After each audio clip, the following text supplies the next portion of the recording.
So magandang araw kabola. Sa video na ito, pag-uusapan po natin kabola ang mga pinapirma po ng free agent ng kontrata po ng TNT at Magnolia Hotshots kabola.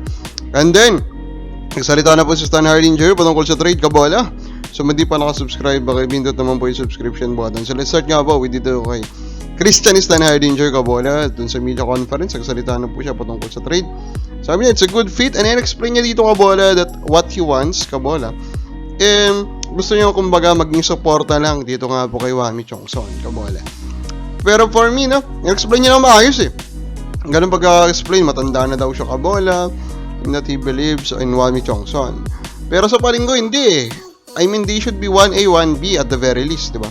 Pero actually, he should still be the focus of the offense. Iba pa rin Stan Hardinger. Actually, yun yung nagpapa-excite sa akin with the current situation. Gaano kaimba ang mga numero na makikita natin na ipoproduce ng isang Christian Stan Hardinger.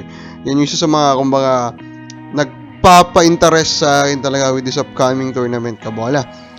Pero tignan natin, we still hope, kabola, na maging maganda po yung performance nila. And they become a dark horse title candidate kasi yun yung tingin natin sa kanila. Comments po ng mga fans, sabi ni Lex15357, hindi ako fan ng Gene at Terra pero sa tingin ko panalo ang Terra sa trade. Sobra lakas si Stan, na si Pringle, lalabas ang galing niyan pag nabigyan ng minuto kabola. Hindi po. Yung kay Pringle, I'm pretty sure that is not true. Kasi nga po, it's about age na. It's about father time. So when you say lalabas yung laro, ibig mo sabihin, maging starting caliber ulit siya. I highly doubt that kabola.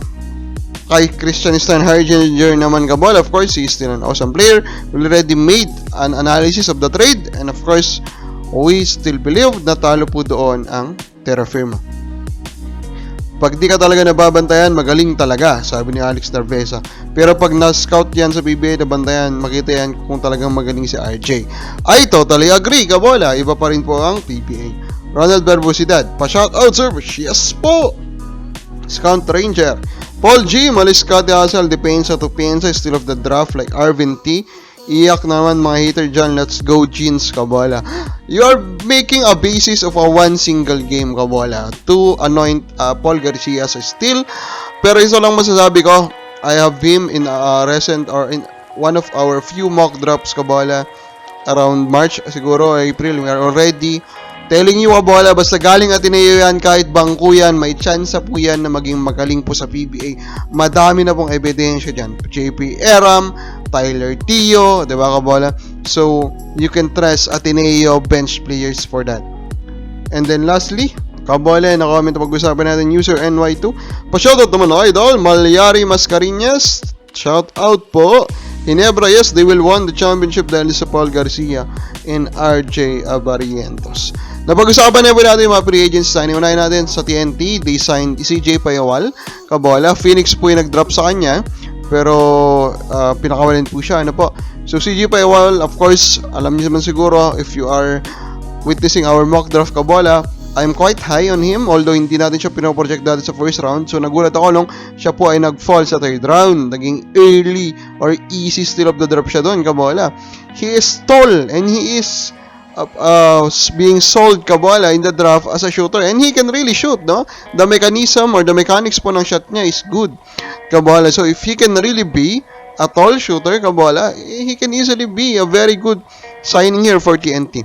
Na itong Magnolia naman, kinuha nila yung pinoproject o nirurumor ni Snow Badwa na papermahin daw ng TNT na si Peter Alparo, kabola.